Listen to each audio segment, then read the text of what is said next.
Glória a Deus. 32, do verso 32 ao verso de número 38.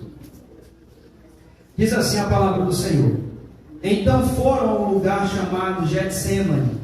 Ali chegados, disse Jesus aos seus discípulos: Assentai-vos aqui enquanto eu vou orar. E levando consigo a Pedro, Tiago e João, começou a sentir-se tomado de pavor e de angústia. E lhes disse: A minha alma está profundamente triste até a morte. Ficai aqui e vigiai. E adiantando-se um pouco, prostrou-se em terra e orava para que, se possível, lhe fosse poupada aquela hora. E dizia: Abba, Pai, tudo te é possível, passa de mim este cálice. Contudo, não seja o que eu quero, e sim o que tu queres. Voltando, achou-os dormindo e disse a Pedro: Simão, tu dormes? Não pudeste vigiar nem uma hora? Vigiai e orai, para que não entreis em tentação. O espírito, na verdade, está pronto, mas a carne é fraca. Feche teus olhos. Pai bondoso, com muito temor e tremor diante da tua grandeza, nos colocamos em oração, Pai, diante da tua palavra, Senhor amado, a qual o coração está aberto para receber. Deus, fala conosco de uma maneira especial. Pela tua palavra, Senhor amado, nos exorta, nos consola, nos edifica, nos instrui em toda a justiça e sabedoria do céu, em nome de Jesus. Amém. Glória a Deus. Meus amados irmãos, esse texto bíblico aqui é conhecido como a paixão de Cristo no Getsêmani. Claro que o tema central aqui dessa passagem é a respeito do cálice que ele havia de beber. Jesus, já nesse momento angustiado, ele sabia o caminho que lhe estava proposto, e ele foi fiel, a Bíblia diz, até a morte, e morte de cruz. Era necessário que ele bebesse um cálice que providenciou para nós a sua bendita salvação. O que de fato, irmão, teria angustiado a Jesus? O fato de os discípulos o abandonarem, conforme está escrito: o pastor foi ferido e as suas ovelhas ficaram dispersas. Será que o pavor é porque ele já previa que Judas iria lhe trair, que Pedro havia de negar, que as pessoas que diziam Hosana outra hora estaria diante de Pilatos dizendo: crucificam, crucificam, crucificam?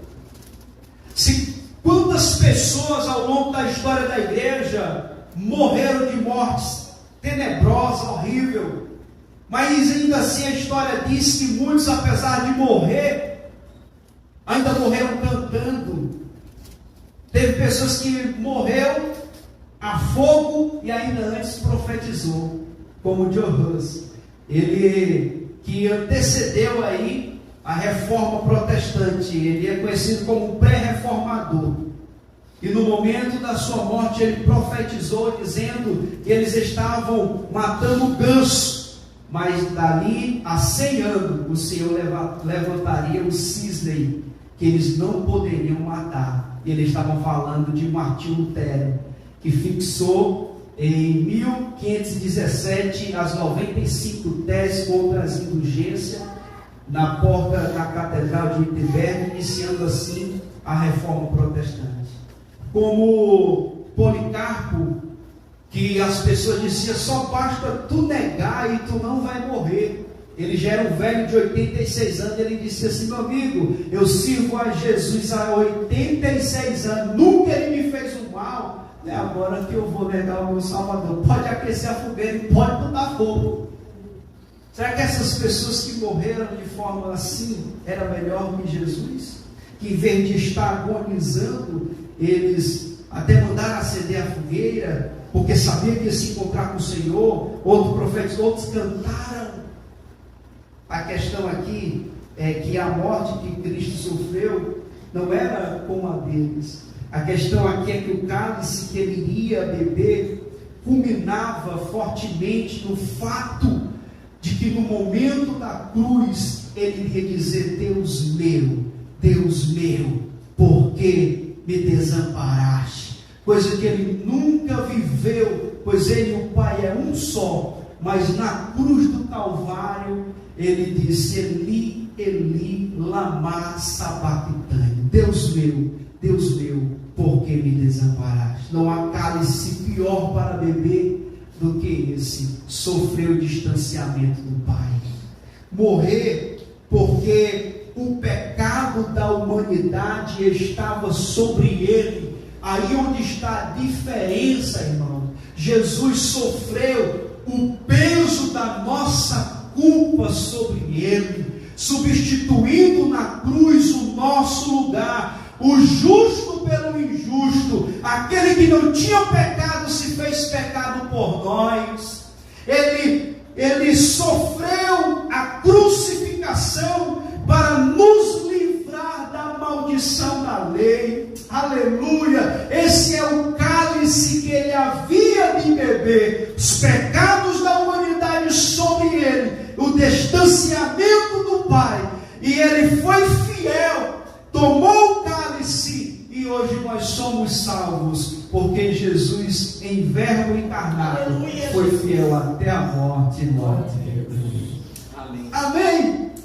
Isso aqui é poderoso, isso aqui é extraordinário, isso aqui é maravilhoso. Nada tirou ele desse propósito de nos amar, e demonstrou seu amor através de um sacrifício voluntário.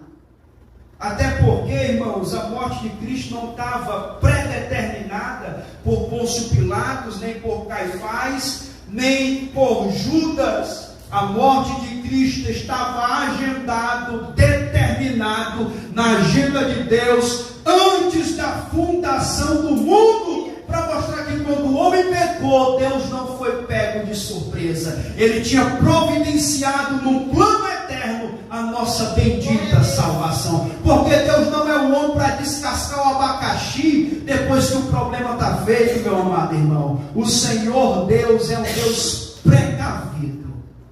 De tal maneira, irmãos, que o apóstolo Paulo diz em Colossenses 1, 26, 27, ele diz assim, o mistério que estava oculto dos séculos e das gerações, a qual Deus, o mistério que estiver oculto dos séculos e das gerações, agora, todavia, se manifestou aos seus santos, os quais Deus quis dar a conhecer como a riqueza da glória deste mistério entre os gentios, que é Cristo em vós, esperança da glória. Esse mistério estava oculto das gerações, mas na plenitude dos tempos, o Senhor revelou à humanidade o seu plano redentor, as glórias eternas, através do seu próprio Filho.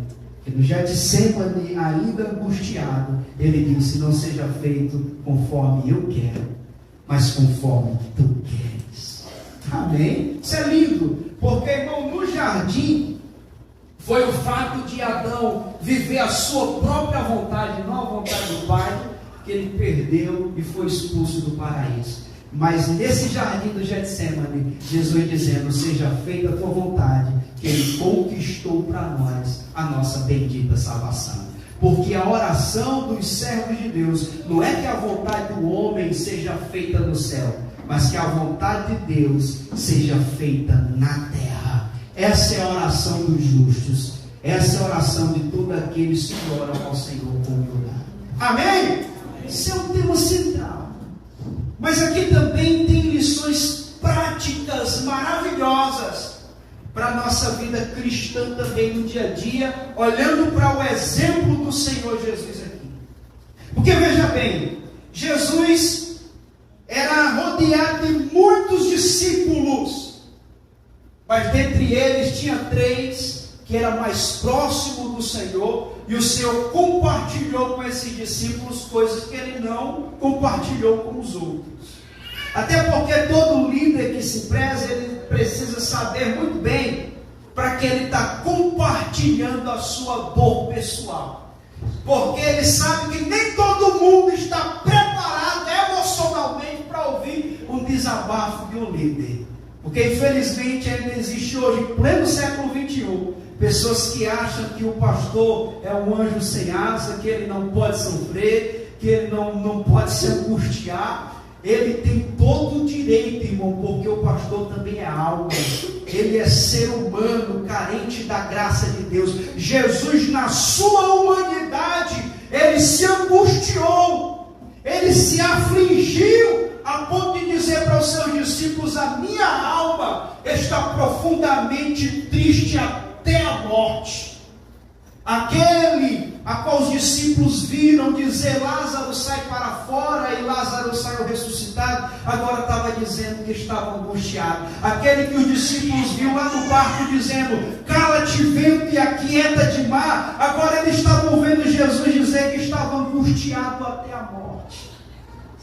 E a palavra do Senhor Jesus para os discípulos é: fica aqui, ora comigo e também vigia. Jesus se distancia a um tiro de pedra e dobra os seus joelhos e vai orar no momento da sua grande fé. O que é que eu aprendo aqui? Qual é a lição prática para nós aplicarmos nessa noite? É que no momento das nossas angústias, irmãos, o melhor lugar para se estar é na presença de Deus em oração. O maior problema do ser humano, irmãos, é que ele tenta resolver uma angústia com um jeitinho brasileiro, e quando nada dá certo, aí o último recurso é a oração. Na vida do cristão não é assim. Quando a angústia bate na porta, a gente sabe, irmãos, que o melhor lugar para se estar é aos pés do Senhor em oração. É nele que temos o consolo, é nele que temos a resposta, é nele que temos tudo que a nossa alma precisa para ir em frente e revigorar suas forças. Amém? É na presença do Senhor em oração. Essa é a lição que eu aprendo aqui com o Senhor Jesus através do seu exemplo. Eu posso lhe dizer que em termos comuns, angústia, todo mundo sofre, irmão. Aflição, isso vem para o ímpio, para o justo, com muito crente, com pouco crente, com muito santo, com pouco santo. Vem para todos. A diferença não está na angústia e nas aflições. A diferença está na forma como cada um se comporta diante delas. A gente tem duas opções. Ou a gente se entrega, ou a gente vai orar, irmãos. Vai buscar em Deus os recursos que a gente precisa.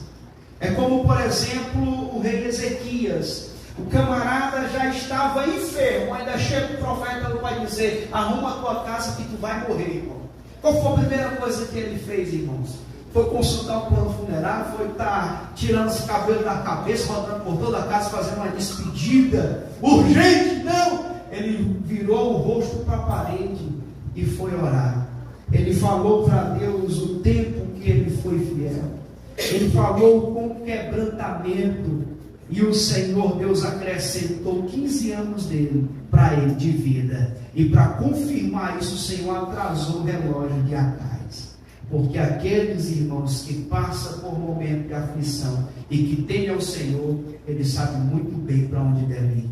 Ele deve ir para o lugar da oração. É na oração que alcançamos de Deus a sua benevolência. Amém? Está vendo como é lindo? Agora, segundo ponto aqui que eu acho importante você observar, é a forma como ele se conduziu em oração, pastor Hernani.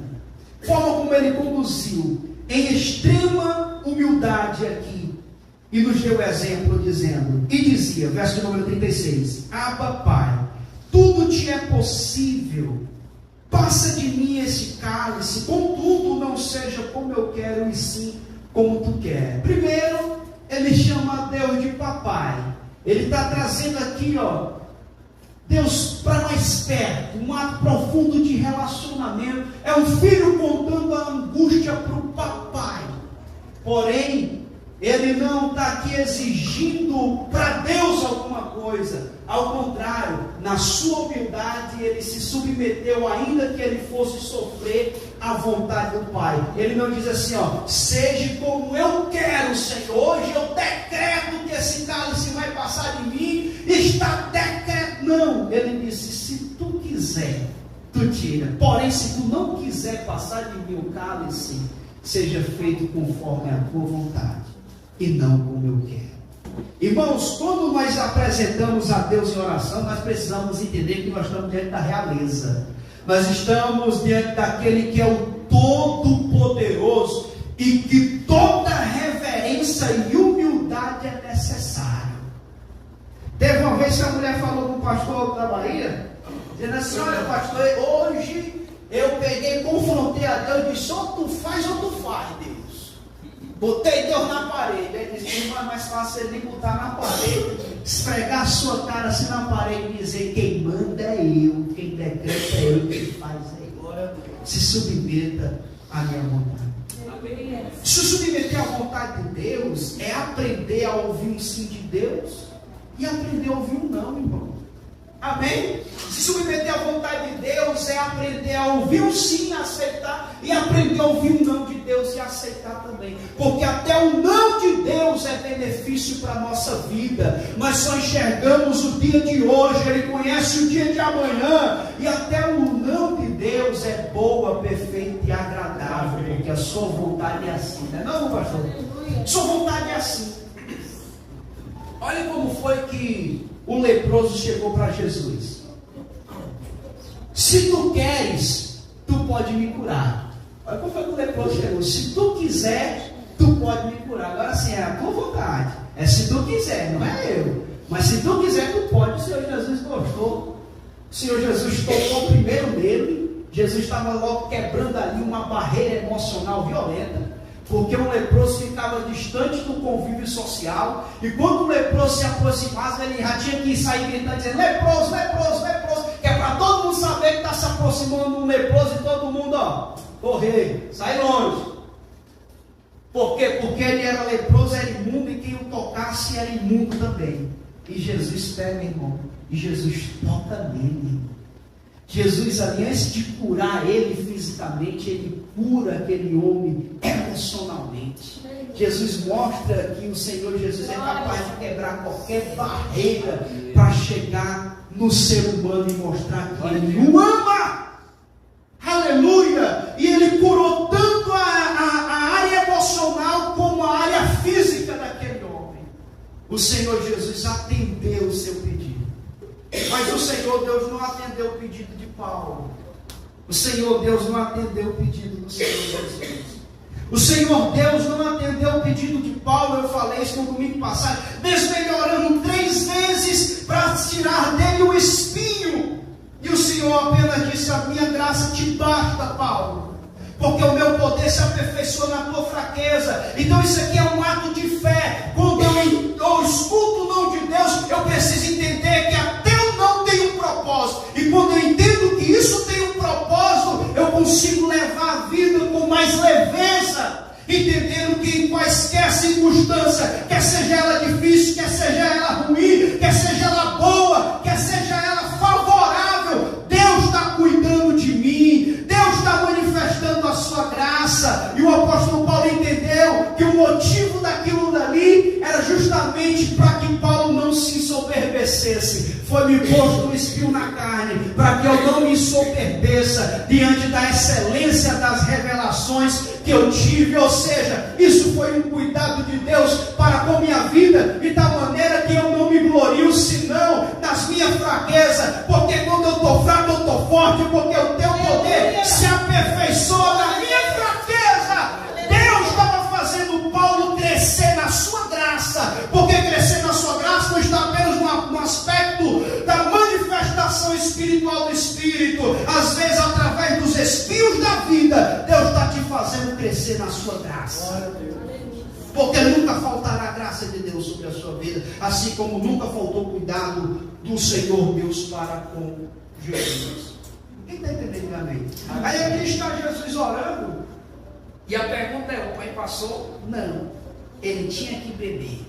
Até quando Pedro quis dar um jeitinho de tirar a espada e cortou a orelha do servo do sumo sacerdote chamado Malco, ele bota a espada na bainha. Porventura, não é necessário que eu beba o cálice que o Pai me deu para beber? Se o Pai me deu, e se essa é a vontade, eu vou beber ele até a última gota. E aí, irmãos, embora nessa circunstância, não faltou também o auxílio de Deus nesse momento. Coloca aí Lucas capítulo de número 22, versículo de número 43. Meu guerreiro, aí ó. Então lhe apareceu um anjo do céu que o confortava. Oh, irmãos, apesar dos momentos de grande angústia e dor, e apesar até mesmo de Deus manter a dor em nossa vida, não faltará também o auxílio de Deus, como a graça de Deus para Paulo. Não faltou o auxílio do céu, como um anjo que apareceu no Getsemane para confortar Jesus. Não falta auxílio de Deus para manifestar segurança no coração de todos aqueles que sofrem. Olha, irmãos, para a gente chegar aqui no próximo ponto, deixa eu dizer uma coisa. A gente não pode ser crente Nutella, hein? Tem muito crente Nutella aí, irmão. E diz, rapaz, se Deus é amor, ele não vai me ferir assim, ele não vai deixar eu sofrer, porque ele é Deus de amor, ele só quer o meu bem. Eu sou o ursinho de pelúcia do Senhor. Oh, glória a Deus, eu não posso sofrer. Não existe isso. A Bíblia diz que Deus feriu Ezequiel, profeta de Deus, entre os exilados da Babilônia. Ele tirou o brilho dos seus olhos e à tarde a mulher dele faleceu. Está entendendo? Então assim, irmãos, pense que o nosso Deus é um Deus soberano, poderoso, que trabalha segundo a sua vontade, e a Escritura diz, eu terei misericórdia de quem eu quiser ter, e usarei de misericórdia para quem eu quiser usar. E a Bíblia diz, quem é a criatura para falar contra o Criador? Ou dizer, por que tu me fez assim? Diga assim bem, em nome de Jesus, levante sua mão e diga assim, Senhor, toda honra, toda glória é tua. Louvor somente a ti. Nós rendemos o nosso coração para viver a tua vontade, para a glória e louvor do teu nome. Amém. Glórias a Deus. Amém, irmão? Agora olha, meu amigo Arthur, coloca aí 2 Timóteo capítulo de número 4, versículo de número 16. 2 Timóteo. O irmão disse assim, pastor, o senhor tem uma identificação aí quando o senhor está pregando. O senhor bota ali os versículos ali direto. Né? Então, se alguém começar a falar isso, eu vou dizer que está igual tudo. Dou uma bênção. Na minha primeira defesa, ninguém foi a meu favor. Antes, todos me abandonaram. Por que acontece isso na vida do cristão, né? Que isso não lhe seja posto em conta. Mas olha aqui o que Deus faz com Paulo. Verso número 17. Mas o Senhor me assistiu e me revestiu de força, para que por meu intermédio a pregação fosse plenamente cumprida e todos os gentios a ouvissem, e fui libertado da boca do leão. Olha só, Paulo está dizendo, Deus permitiu que eu sofresse o abandono, porque o Evangelho não é parque de diversão nem colônia de férias. Porém, o Senhor, na minha defesa, quando todos não estavam lá, Ele me revestiu de força. Amém. Aleluia. E outra, além de me revestir de força, Ele fez com que o seu plano se cumprisse, para que por intermédio a pregação fosse plenamente cumprida e todos os gentios a ouvissem, e fui libertado da boca do leão. Existe coisas, irmãos, que tem propósito maiores de Deus. O apóstolo Paulo disse, quando ele estava preso, ele disse que todos os sofrimentos que lhe aconteceu contribuiu para o progresso do Evangelho. Ele não foi nem culpar o diabo, porque o diabo nem tem essa honra do seu sofrimento. Ele entende que é um plano de Deus, e nesse plano de Deus, a Bíblia diz, irmãos, que os irmãos foram revigorados na fé e foram estimulados a pregar com mais ousadia. Quantas quantas pessoas são edificadas através do teu sofrimento? Quantas pessoas são edificadas na fé porque vê em você alguém forte e corajoso e que o Senhor é contigo? Não é verdade? Amém? Hoje eu estava falando ali, tanto para a irmã Marta como para as demais irmãs dela, né? Que diante de tantas circunstâncias que elas já viveram, para mim são um exemplo. Por quê? Porque são um exemplo de perseverança em meio às lutas, né? E quantas vezes, no momento que a gente ia deixar a Santa Ceia, eu vinha conversando com Deus: Deus, me ensina a ser mais crente. Eu quero ser crente que nem elas ali. Amém, irmãos? Então assim, ó, sejamos fiéis, irmão, apesar das circunstâncias. Amém? Amém. Terceiro ponto aqui para a gente concluir. Olha só, Jesus pediu para que os discípulos fossem orar. Amém ou amém? E ainda disse assim, ó, fica aqui e ora comigo e vigia também. O texto paralelo de Lucas, ele fala, vigia e ora. E aí a Bíblia diz que quando Jesus volta da oração, ele encontra os camaradas dormindo, né? E olha o que diz o verso de número 37. Coloca aí, 37, para os irmãos verem. Amém. Voltando, achou-os dormindo e disse a Pedro: Simão, tu dormes? Não pudeste vigiar nem uma hora? Olha, irmão, veja bem, olha que interessante isso aqui, ó. Tem 3 pessoas lá, irmão. Por que Jesus só fala o nome de Pedro? Que ele diz assim, ó, voltando, achou-os dormindo. Isso aqui está no plural, achou-os dormindo. Mas disse a Pedro, singular, a Simão: tu dormes? Não pudeste vigiar comigo uma hora? Por que ele fala diretamente assim para Pedro? Alguma coisa a gente precisa entender. O que é que a gente vai buscar? No contexto imediato. E está aqui o contexto. A Bíblia diz que o apóstolo Pedro, no verso de número 27, ele diz assim, ó, Jesus falou, todos vós escandalizarão, porque está escrito, ferirei o pastor e as ovelhas ficarão dispersas. Mas depois da minha ressurreição, irei adiante de vós para a Galiléia. Aí diz assim, ó, e disse Pedro, verso 29, ainda que todos, acompanha aí, Arthur, por gentileza, ainda que todos se escandalizem, eu jamais. Ou seja, ó, pode todo dia aqui se escandalizar, ó. Eu não me escandalizarei de jeito nenhum. Ou seja, em outras palavras, eu sou melhor do que eles aqui, ó. Eles aqui podem escandalizar, mas eu, de maneira nenhuma.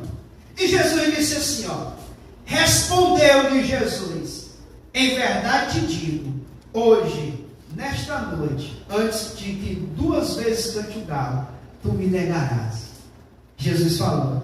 Mas ele insistia com mais veemência, ainda que me seja necessário morrer contigo, de maneira nenhuma, de modo nenhum te negarei. Se Jesus estava falando que ele iria negar, e lá vem ele dizer, de modo nenhum eu te negarei, ainda que seja necessário eu morrer contigo.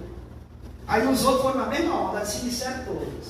Só que no verso de número 37, lá está o Senhor Jesus dizendo assim, ó, Simão, se não pudesse vigiar comigo uma hora, é como se ele falasse aqui nas entrelinhas. Cadê aquele Pedro que estava cheio de ousadia, com força e domínio próprio, se achando até melhor do que os outros discípulos, dizendo que vai comigo até a morte e agora está dormindo? Cadê?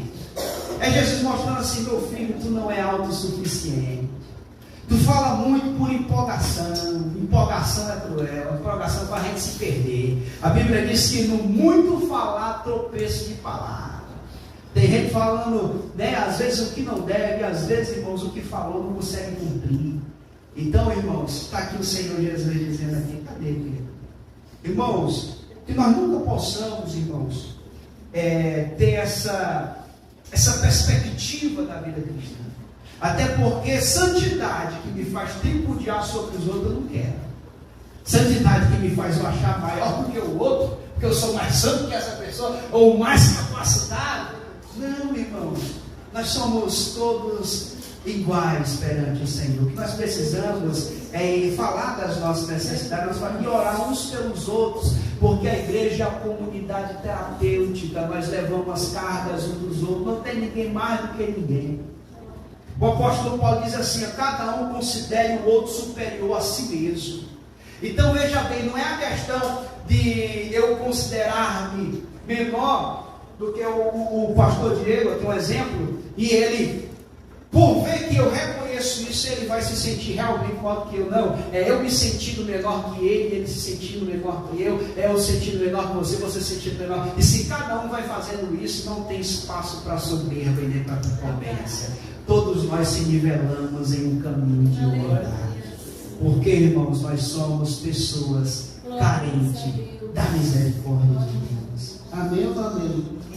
A palavra que o Senhor Jesus fala aqui é o seguinte: porquanto vigiai, porque o espírito está bom, mas a carne é fraca. Oh, bicha cruel. Tem um irmão lá no Ceará que diz assim: a carne é terrível demais, está por cima dos ossos. Então assim, irmão, a gente precisa realmente vigiar, porque, irmãos, olha, precisamos, e você vê a ordem, ó, porquanto vigiai e orai. A vigilância está na frente da oração. A ordem é essa: vigia e ora, porque ao tempo que você vigia e você ora, você faz realmente a sua oração ser verdadeira. O salmista diz assim: de manhã eu oro e o dia todo eu vigio, né? Não é só orar e olhar para o lado, irmãos, e não cumprir o que você está pedindo a Deus em oração. É você orar e de fato manter uma vida vigilante. Até porque, irmãos, o diabo, nosso adversário, anda ao nosso derredor, buscando alguém para que possa tragar. Ser sóbrio e vigilante, irmãos, é a peça fundamental na vida de um crente. Ser sóbrio e vigilante está relacionado ao equilíbrio que o cristão precisa viver. O cristão deve ser um homem extremamente equilibrado. Amém ou não amém? Mas, pastor, eu tenho essas dificuldades de manter esse equilíbrio que o senhor está falando. Não tem problema, o Senhor Jesus te capacita. O Senhor te capacita a ponto de você poder até falar como Paulo. Porque Paulo disse: quando eu penso que estou fraco, eu estou fora. Por quê? É justamente o fato dele pensar que é fraco, é que ele vai se policiar. Porque no momento que ele acha que é forte demais, aí ele pode tropeçar na sua própria estutícia, né? Própria estutícia. Por isso que o verso diz assim, ó: aquele que pensa está de pé, cuide para que não caia. Às vezes a gente oculta uma parte do versículo, a parte que a gente usa é só aquela: quem está de pé, cuide para que não caia. Mas o texto diz assim: aquele que pensa está de pé, porque esse pensar é que é um perigo. Esse pensar que é a autoconfiança, e a autoconfiança é perigosa. Que nós possamos, irmãos, caminhar no caminho da humildade. Entendemos que precisamos de Deus e que sem Deus nós não somos nada. Nós vamos cercar a mesa da comunhão nessa noite. Vamos fazer isso aqui em memória da morte sacrificial de Cristo. Vamos fazer com temor e tremor diante de Deus, discernindo o corpo de Cristo, entendendo, irmãos, que a nossa vitória está na morte de Cristo, porque Ele sofreu por nós, para nos redimir e purificar para si um povo seu especial, zeloso e de boas obras. Amém?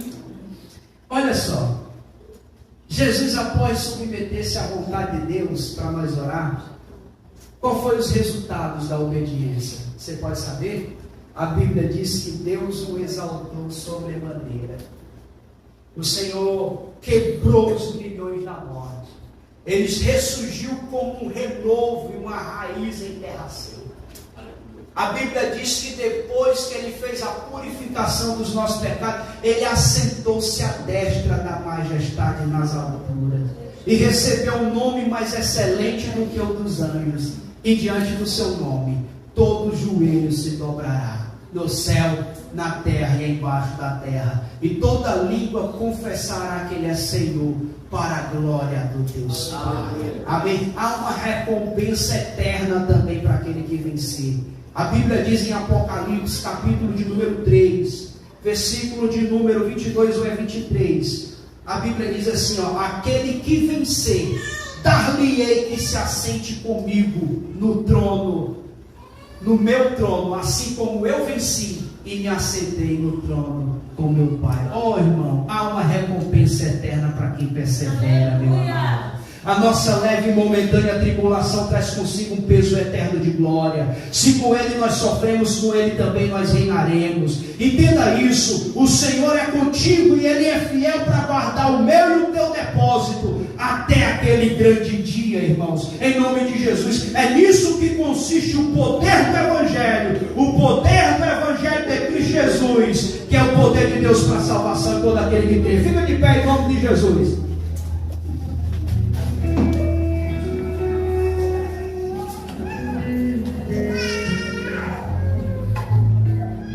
Maravilha. Estou sentindo a presença de Deus aqui. Aleluia. A presença de Deus é gostosa, maravilhosa. Eu quero orar por você. Certa vez eu ouvi um pastor falar: a gente não deve fugir da ceia por causa do pecado, mas devemos fugir do pecado por causa da ceia. Hoje é um momento tão maravilhoso em que nós vamos cercar a mesa da comunhão. Todos aqueles que são batizados nas águas, aqueles que nasceram de novo e manifestam frutos de um novo nascimento, esses participam do corpo e do sangue de Cristo. E nessa noite nós vamos fazer isso com muito discernimento. Pois a Bíblia diz que aquele que não discerne o corpo de Cristo come e bebe, mas para condenação, porque não discerniu. Por isso a Bíblia diz que nós devemos julgar a nós mesmos, porque fazendo assim não somos condenados com o mundo, pois somos repreendidos pelo Senhor, ou com base na sua palavra fazemos a nossa própria avaliação. Porque o exame de si mesmo é algo pessoal. Você sabe da sua condição diante do Eterno. E eu posso lhe dizer aqui com muito amor e carinho, que a nossa maior dignidade é entender que não somos dignos, porque em Cristo Jesus está a nossa justificação, pois Ele satisfez toda a justiça de Deus, encravou a cédula da dívida que era contra nós, e despojou os principados e potestades e triunfou sobre eles. Ele pagou a nossa dívida na cruz. Oh, aleluia! Consumou a nossa liberdade, a nossa redenção. Nós que não merecíamos, Ele nos fez a nação eleita, o sacerdócio real, o povo adquirido, para ir anunciar as virtudes daquele que nos chamou das trevas para a sua maravilhosa luz. Nós que antes não éramos povo, mas agora somos povo, que antes não tínhamos alcançado misericórdia, mas agora alcançamos misericórdia. Nessa noite entrega a tua vida ao Senhor, renda-se aos pés dele. Esse é o momento de nos entregar